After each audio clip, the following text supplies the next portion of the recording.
पाठ 5वां मिठाई वाला। लेखक भगवती प्रसाद वाजपेयी जी। बहुत ही मीठे स्वरों के साथ वह गलियों में घूमता हुआ कहता, बच्चों को बहलाने वाला, खिलौने वाला। इस अधूरे वाक्य को वह ऐसे विचित्र किंतु मादक मधुर ढंग से गाकर कहता कि सुनने वाले एक बार अस्थिर होते। उसके स्नेहाभिषिक्त कंठ से फूटा हुआ गान सुनकर निकट के मकानों में हलचल मच जाती। छोटे छोटे बच्चों को अपनी गोद में लिए युवतियाँ चीकों को उठाकर छज्जों पर नीचे झांकने लगती।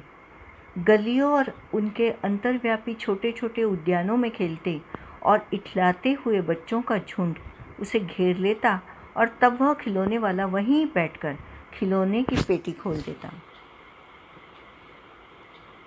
गीत गाकर अपने खिलौने बेचने वाला एक खिलौने वाला जैसे ही उस गली में आ जाता, गली से गुजरता, बच्चों में एक अजब तरह की हलचल मच जाती। हर कोई उस खिलौने को लेने के लिए मचलता। यहाँ तक कि छोटे छोटे बच्चों को अपने गोद में लिए युवतियाँ भी छज्जों पर से नीचे झांकने लगती। हर कोई उस खिलौने को खरीदने के लिए बेचैन रहता। उसकी आवाज़ में मिठास थी। गलियों और उद्यानों में भी यही हाल था। उस खिलौने वाले को बच्चों का झुंड घेर लेता और तब कहीं जाकर वो खिलौने वाला खिलौने की पेटी खोल देता। बच्चे खिलौने देखकर पुलकित होते। बहुत अच्छा लगता। बच्चों को उन खिलौने को देखकर ऐसा लगता कि कब इन्हें हम खरीदें। वे पैसे लेकर खिलौने का मोल भाव करने लगते। पूछते, इसका दाम क्या है? और इचका यानी छोटे बच्चों को अपनी तोतली ज़बान में सवाल पूछते हुए बताया गया है कि खिलौने वाले से पैसे तो वो लोग ले आते बच्चे, लेकिन खिलौने वालों से हर एक चीज़ का दाम पूछते कि इसका क्या है, इसका क्या है, फिर ये खरीदे तो कितना रुपया लगेगा, कितने पैसे लगेंगे, और वो हाथ में पैसे लिए होते। खिलौने वाला बच्चों को देखता और उनकी नन्ही नन्ही उंगलियों से पैसे ले लेता और बच्चों की इच्छा अनुसार उन्हें खिलौने देता। इच्छा अनुसार 2 शब्दों को मिलाया गया है, इच्छा के अनुसार।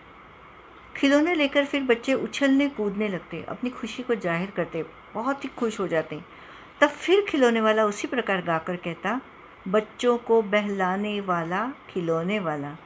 सागर की हिलोर की भांति उसका यह मादक गान गली भर के मकानों में इस शोर से उस शोर तक लहराता हुआ पहुंचता और खिलौने वाला आगे बढ़ जाता। खिलौने वाले का खिलौने बेचने का ढंग अजीब था। ये खिलौने वाला मादक स्वर में, अपने मीठे स्वर में गाकर बच्चों को बहलाता था। बच्चों को उनके इच्छा के अनुसार खिलौने निकाल कर देता।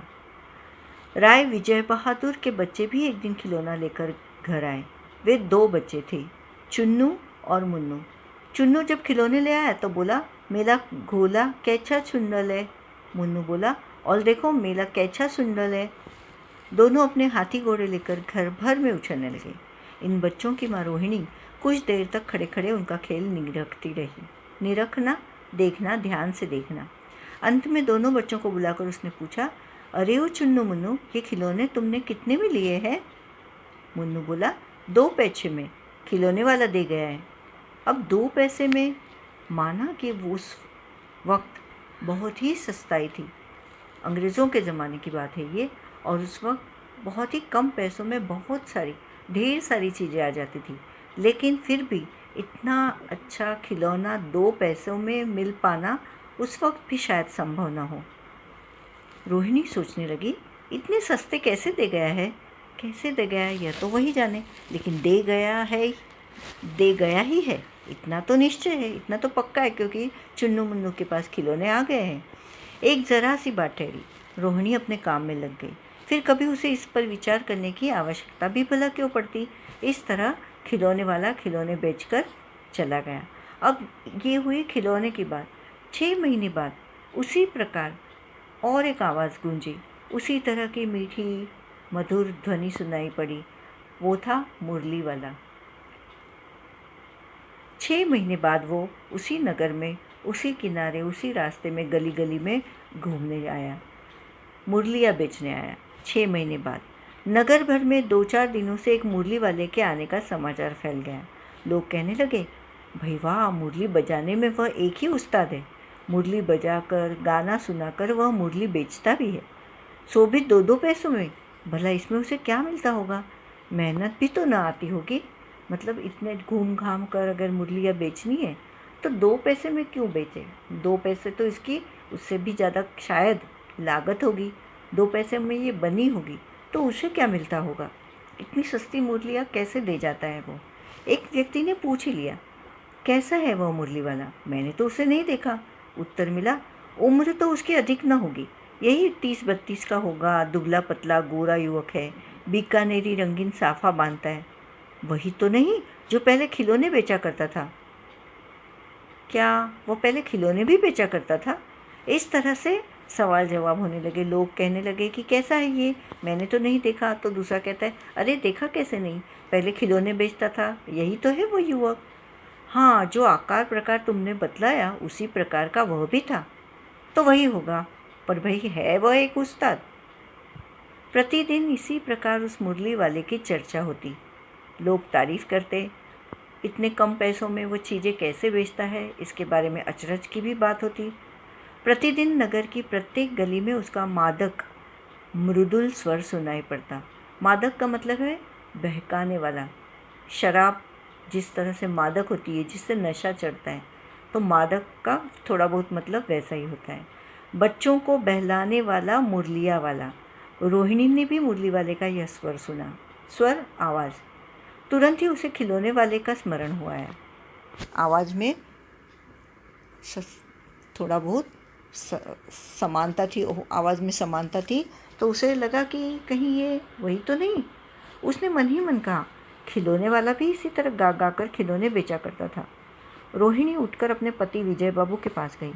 जरा उस मुरली वाले को बुलाओ तो, चुन्नू मुन्नों के लिए ले लूँ, क्या पता या फिर इधर ना आए। वे भी जान पड़ता है पार्क में खेलने निकल गए हैं। तो रोहिणी ने चाहा कि अपने पति के द्वारा उस मुरली वाले से मुरली खरीद लूँ।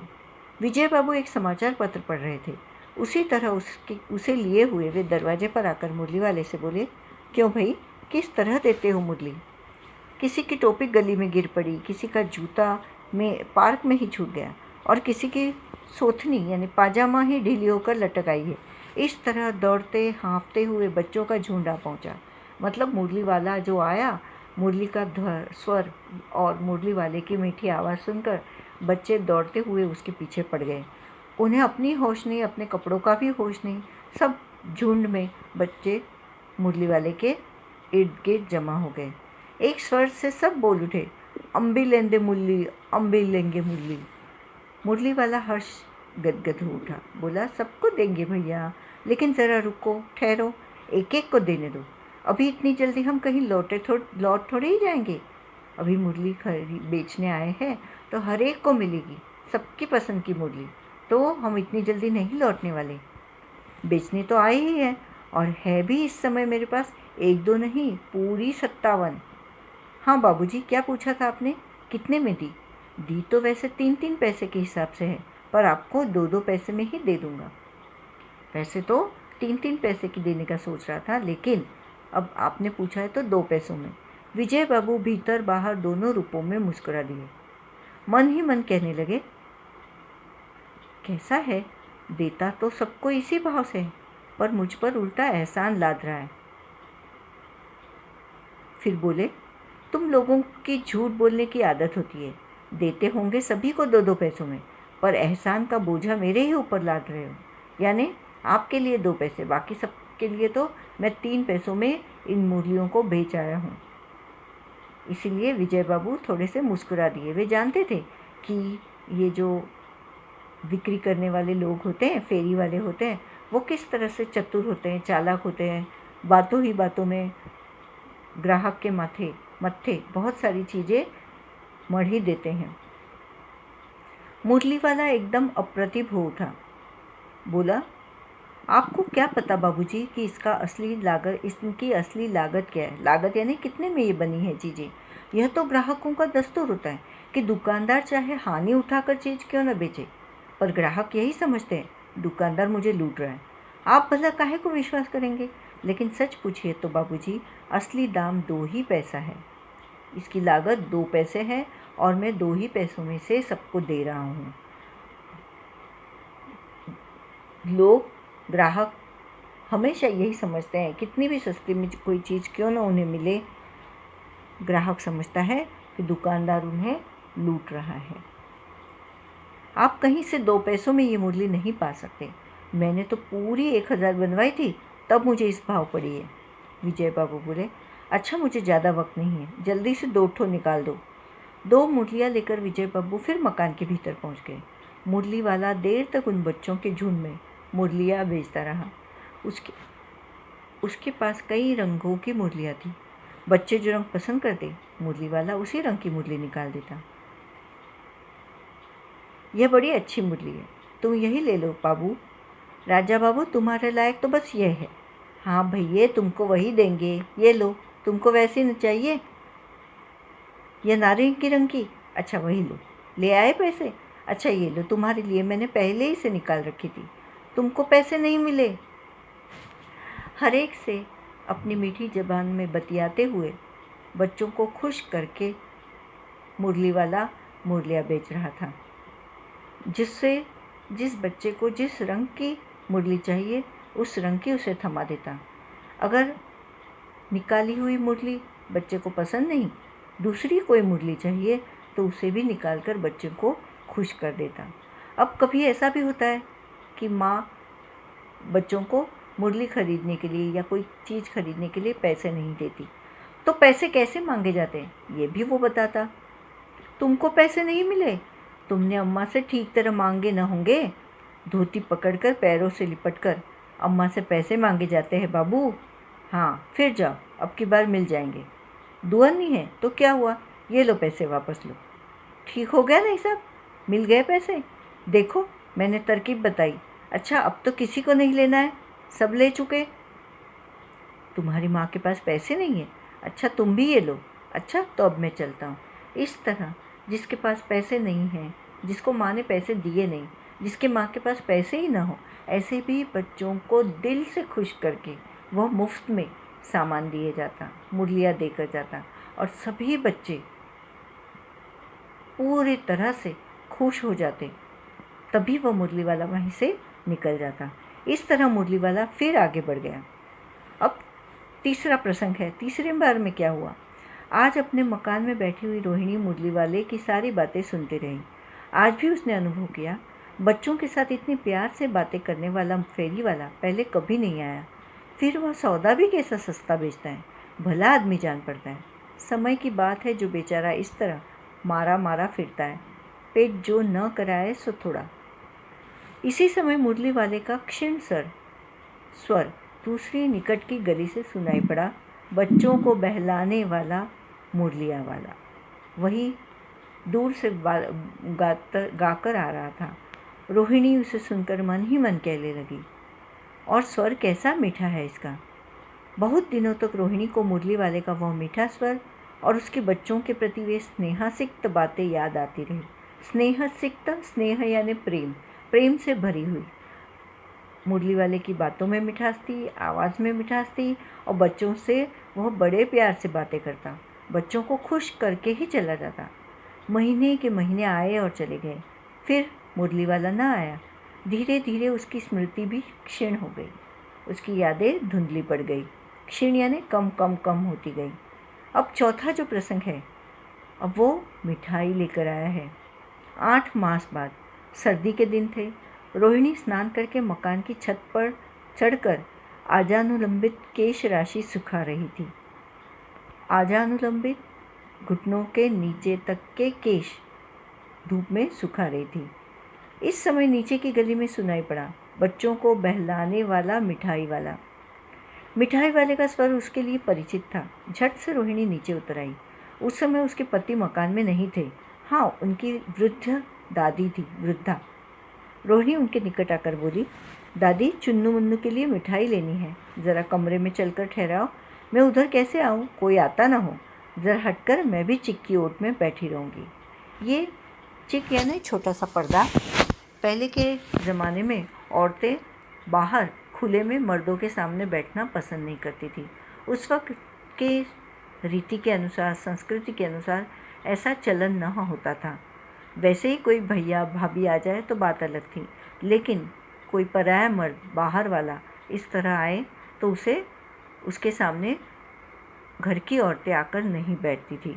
तो यहाँ रोहिणी ने भी देखा कि उसके पति घर पर नहीं है और बच्चों के लिए मिठाई लेनी है, तो उसने दादी से, बच्चों की दादी से कहा कि आप ज़रा मिठाई वाले को बिठवा लीजिए, तब तक मैं चिक के ओट में बैठकर बताती हूँ। दादी उठकर कमरे में आकर बोली, ए मिठाई वाले, इधर आना। मिठाई वाला निकट आ गया। बोला, कितनी मिठाई दूँ माँ? ये नई तरह की मिठाइयाँ हैं, रंग बिरंगी, कुछ कुछ खट्टी, कुछ कुछ मीठी, जायकेदार, बड़ी टेस्टी, बड़ी ही स्वादिष्ट, बड़ी देर तक मुंह में टिकती है, जल्दी नहीं घुलती, बच्चे बड़े चाव से चूसते हैं। इन गुणों के सिवा ये खांसी भी दूर कर दी है। कितनी दूँ? चपटी, गोल, पहलदार गोलियाँ हैं। पैसे की 16 देता हूँ, 1 पैसे की 16 गोलियाँ। और इसमें सिर्फ गोलियाँ ही नहीं है, इसमें खांसी के गुण, माफ़ करना, खांसी को दूर करने के गुण भी हैं। दादी बोली, 16 तो बहुत कम होती है, भला 25 तो देते। मिठाई वाला, नहीं दादी, अधिक नहीं दे सकता, इतना भी देता हूँ। यह अब मैं तुम्हें क्या, खैर मैं अधिक न दे सकूँगा। रोहिणी दादी के पास ही थी। बोली, दादी फिर भी सस्ता दे रहा है, 4 पैसे की ले लो, यह पैसे रहे। मिठाई वाला मिठाइयाँ गिनने लगा। 2-4 की दे दो। अच्छा 25 नहीं सही, 20 ही दो। अरे हाँ, मैं बूढ़ी हुई, मोल भाव, अब मुझे ज़्यादा करना आता भी नहीं। इस तरह से दादी ने 1 पैसे की 16 के बदले 20 मिठाइयाँ मांगी, मिठाइयाँ ने गोलियाँ मांगी। कहते हुए दादी के पोपले मुँह से, पोपले जिस मुँह में दांत न हो उसे पोपला मुँह कहते हैं, जरा सी मुस्कुराहट फूट निकली। रोहिणी ने दादी से कहा, दादी इससे पूछो, तुम इस शहर में और कभी भी आए थे या पहली बार आए हो? यहाँ के निवासी तो तुम हो नहीं। दादी ने इस कथन को दोहराने की चेष्टा की ही थी कि मिठाई वाले ने उत्तर दिया, पहली बार नहीं, और भी कई बार आ चुका हूँ। रोहिणी का अंदाज सही निकला। उसे लगा यही है वो मिठाई वाला जो पहले मुरलिया बेचा करता था, जो उसके पहले खिलौने लेकर आया था। रोहिणी चिक्की आर्जी से बोली, पहले यही मिठाई बेचते हुए आए थे या और कोई चीज़ें लेकर? मिठाई वाला हर्ष, संशय और विस्मयादी भाव में डूबकर बोला, इससे पहले मुरली लेकर आया था और इससे भी पहले खिलौने लेकर। रोहिणी का अनुमान ठीक निकला। उसने जो सोचा था एकदम ठीक था। अब तो वो उससे और भी कुछ बातें पूछने के लिए अस्थिर उठी। वह बोली, इन व्यवसायों में भला तुम्हें क्या मिलता होगा? वह बोला, मिलता भला क्या है? मतलब ये काम करके मुझे ज़्यादा पैसे तो नहीं मिलता, लेकिन जो खुशी मिलती है इन बच्चों के बीच रहकर, मैं आपको क्या बयां करूं। यही खाने भर को मिल जाता है, कभी नहीं भी मिलता है, पर हाँ, संतोष, धीरज और कभी कभी असीम सुख ज़रूर मिलता है, और यही मैं चाहता भी हूँ। पैसों के लिए ये सब कुछ नहीं करता, खाने भर को पैसे मिल जाए यही मेरे लिए बहुत है। हेतु ये काम मैं नहीं करता। बच्चों में रहकर मुझे अच्छा लगता है, संतोष मिलता है, धीरज और असीम सुख, असीम जिस सुख की सीमा न हो। सुख कैसे, वह भी बताओ। अब व्यर्थ उन बातों की चर्चा क्यों करूं, उन्हें आप जाने भी ही दें। उन बातों को सुनकर आपको दुख ही होगा। जब इतना बताया है तब और भी बता दो, मैं बहुत उत्सुक हूँ, तुम्हारा हर्जा न होगा, मिठाई मैं और भी ले लूँगी। इस तरह रोहिणी ने उसे इत्मीनान से कहा कि जो तुम्हारा वक्त यहाँ जाया हुआ है या जाया होगा, उसे मैं और मिठाई खरीद कर पूरा कर लूँगी, तो चिंता मत करना। अतिशय गंभीरता के साथ मिठाई वाले ने कहा, मैं भी अपने नगर का एक प्रतिष्ठित आदमी था। मकान, व्यवसाय, गाड़ी, घोड़े, नौकर चाकर सभी कुछ था। स्त्री थी, छोटे छोटे 2 बच्चे भी थे। मेरा वह सोने का संसार था। मैं व्यापारी था इस शहर में, प्रतिष्ठित आदमी, और मेरे मकान था, अच्छा काम था, गाड़ी, घोड़े, नौकर चाकर, बाहर संपत्ति का वैभव था, भीतर सांसारिक सुख था। हर तरह से मैं खुश था, किसी चीज़ की कमी नहीं थी। स्त्री सुंदरी थी, मेरी प्राण थी। बच्चे ऐसे सुंदर थे जैसे सोने के सजीव खिलौने, बहुत ही सुंदर, मुझे बहुत खुश रखते थे। मैं ऐसे सुख की मैं उस जिसका वर्णन ही नहीं कर सकता। उनकी अटखेलियों के मारे घर में कोलाहल मचा रहता। लेकिन समय एक सा नहीं रहता। समय की गति, विधाता की लीला, जो नसीब में होता है, विधाता यानी ईश्वर जैसा चाहता है वही होता है। अब कोई नहीं है दादी, प्राण निकाले नहीं निकले, इसलिए अपने उन बच्चों की खोज में निकला हूँ। अब पत्नी नहीं रही, बच्चे नहीं रहे, किसी कारणवश तीनों चल बसे। वे सब अंत में होंगे तो यही कही। उन्हीं प्यारे सुंदर बच्चों की तलाश में मैं इन चीज़ों को बेचता हूँ और उन्हें पाने की कोशिश करता हूँ, बच्चों को देखने की कोशिश करता हूँ। आखिर कहीं न जन्मे ही होंगे। इस तरह रहता, घुल घुल कर मरता तो गाड़ी घोड़े बंगले नौकर चाकर सब गया। अब मुझे उसमें कोई दिलचस्पी नहीं, ऐसा मिठाई वाले ने कहा। बच्चे और पत्नी मेरे लिए प्राण से भी ज़्यादा कीमती थे। तो अब उन बच्चों को देखने हेतु इन बच्चों में अलग अलग चीज़ें लेकर बेचता रहता हूँ और बच्चों में मुझे असीम सुख हासिल होता है। उस तरह रहता, घुल घुल कर मरता। इस तरह सुख संतोष के साथ मरूंगा। इस तरह के जीवन में कभी कभी अपने उन बच्चों की एक झलक से मिल जाती है। ऐसा जान पड़ता है जैसे वे इन्हीं में उछल उछल कर हंस खेल रहे हैं।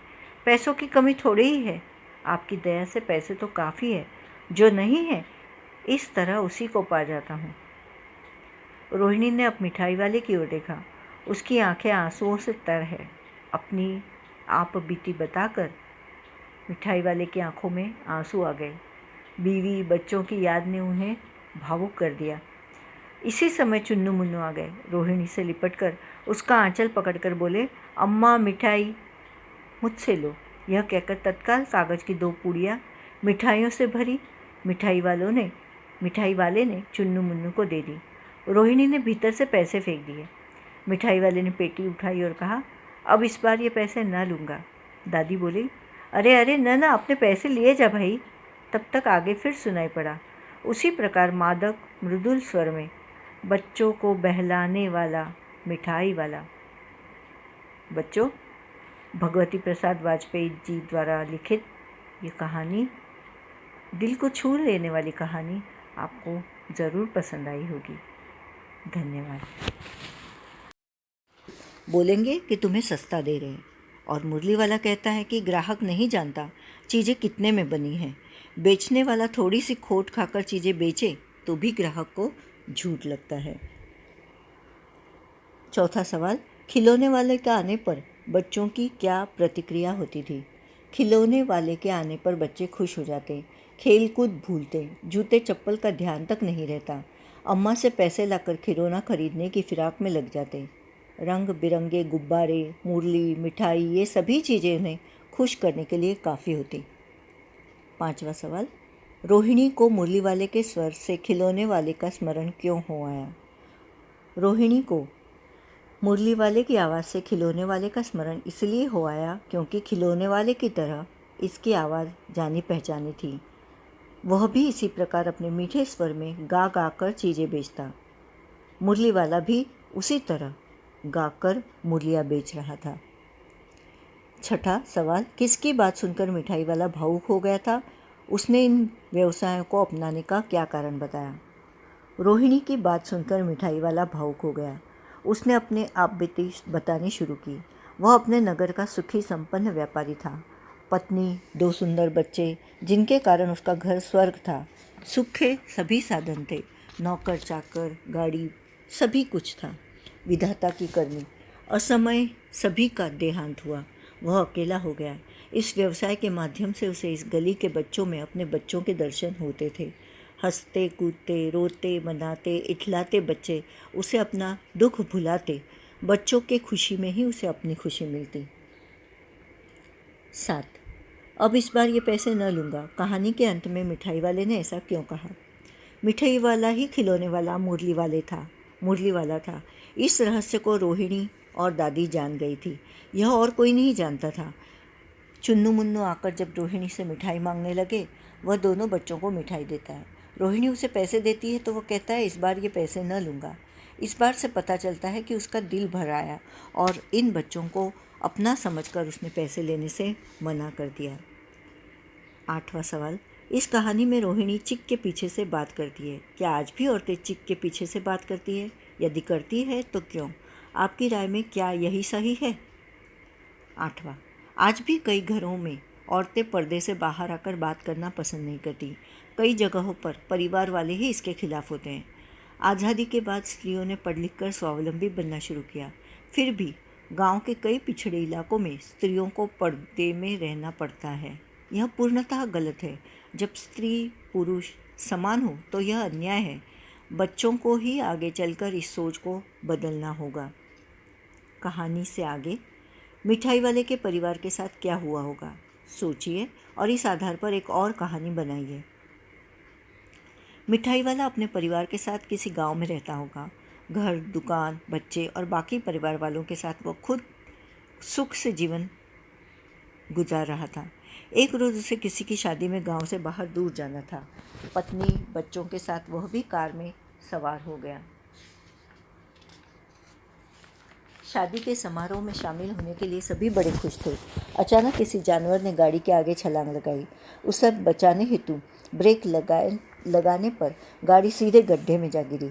दुर्घटना में पत्नी और बच्चे घटनास्थल पर ही चल बसे। मिठाई वाला जैसे तैसे बच गया। व्यापारी नसीब को कोसता, रोता चिल्लाता वह गांव लौटा। पल भर में उसकी जिंदगी उजड़ गई। जब होश संभाला तब उसने अनाथ बच्चों का आश्रम खोला। बच्चों की पढ़ाई परवरिश में उसने आगे की जिंदगी बिताने की सोची। दूसरा सवाल, हाट, मेले, शादी आदि आयोजनों में कौन कौन सी चीज़ें आपको सबसे ज़्यादा आकर्षित करती है? उनको सजाने बनाने में किसका हाथ होगा? उन चेहरों के बारे में लिखिए। हाट, मेले, शादी आदि आयोजनों में हमें मिठाइयाँ, गोलगप्पे, चाट, सांभर, डोसा, नूडल्स ये चीज़ें ज़्यादा आकर्षित करती है। कई बार इन मेलों में मेहंदी लगाने वाली औरतें भी होती हैं, तो कई बार कसरतें कर लोगों का मनोरंजन करने वाले लोग होते हैं। मैदे की रोटी को हवा में उछाल उछाल कर गोल गोल और बड़ी बड़ी करते देख अचरज भी होता है। इन सब में सभी लोगों का श्रम शामिल है। 3, इस कहानी में मिठाई वाला दूसरों को प्यार और खुशी देकर अपना दुख कम करता है। इस मिजाज की और कहानियाँ, कविताएं ढूंढिए और पढ़िए। यह बच्चों को खुद ही करना होगा। अनुमान और कल्पना। पहला, आपकी गलियों में कई अजनबी फेरी वाले आते होंगे। आप उनके बारे में क्या क्या जानते हैं? अगली बार जब आपकी गली में कोई फेरी वाला आए तो उससे बातचीत कर जानने की कोशिश कीजिए। बच्चों को करना है ये। आपके माता पिता के ज़माने से लेकर अब तक फेरी की आवाज़ों में कैसा बदलाव आया है, बड़ों से पूछ कर लिखिए। सबसे पहले सवाल का जवाब देती हूँ। हमारे गली में कलई वाला, केले वाला, भंगार वाला आता है। सोसाइटी में गुरखा या वॉचमैन इन फेरी वालों को रोकता है। ये लोग बड़ी मीठी आवाज़ में पुकार पुकार कर अपनी चीज़ें बेचते हैं। मिट्टी और पौधे लेकर बेचने वाला भी कभी कभी दिखाई देता है, पर इनको गेट से अंदर आने में मनाही है।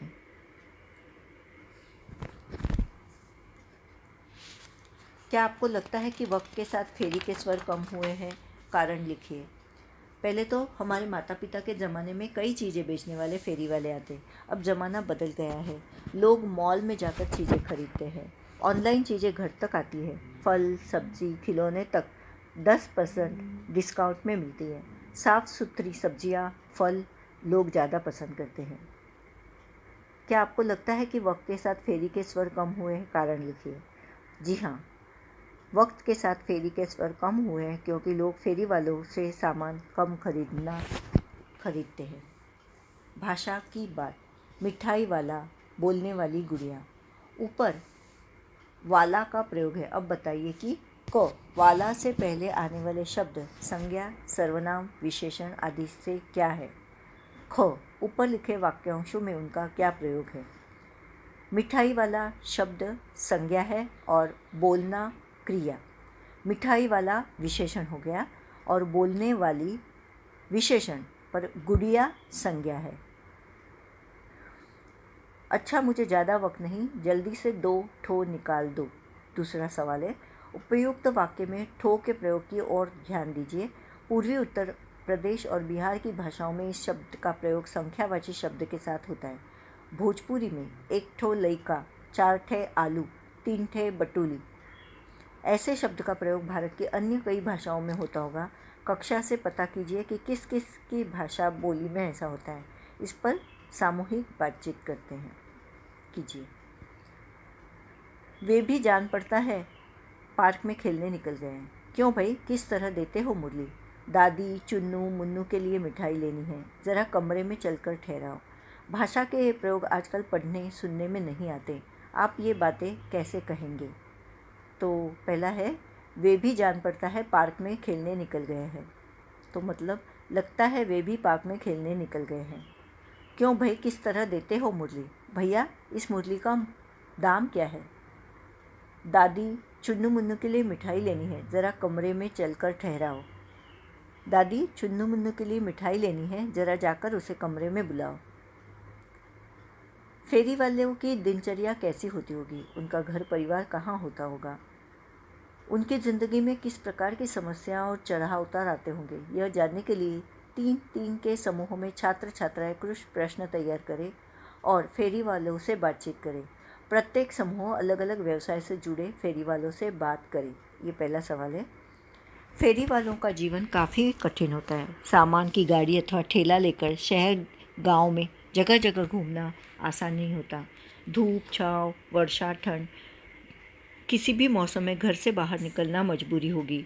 सामान का खराब हो जाना, सामान का न बिकना, सामान को लागत से कम भाव पर बिकने की मजबूरी भी आती होगी। हाँ, फेरी वाले के जीवन से इस बात का पता चलता है कि दूसरों को प्यार और खुशी देने से दुख कम होता है। इस कहानी को पढ़कर के आपको यह अनुभूति हुई कि दूसरों को प्यार और खुशी देने से अपने मन का दुख कम होता है?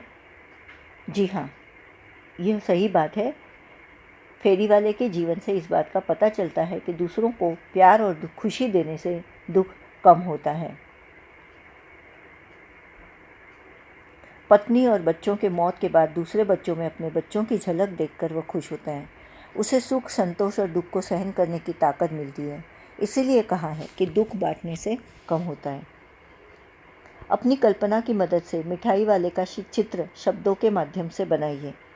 मिठाई वाला लंबा, दुबला पतला, गोरा इंसान होगा। उम्र 30-32, बीकानेरी रंगीन साफा बांधता होगा। उसकी आवाज़ में मधुरता होगी। सिर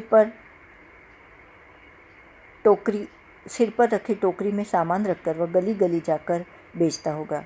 बच्चों को खुश करने हेतु कभी मिठाई, कभी मुरली, कभी खिलौने लाकर वह बेचता होगा। उसकी आवाज़ से बच्चे पागल से होकर घरों से निकल जाते हैं। अपनी माँ से पैसे लेकर गोलियाँ, मुरली, गुब्बारे बच्चे खरीदते होंगे। सीधी सादी बोली, मीठी बोली सबको बहलाती होगी। धन्यवाद।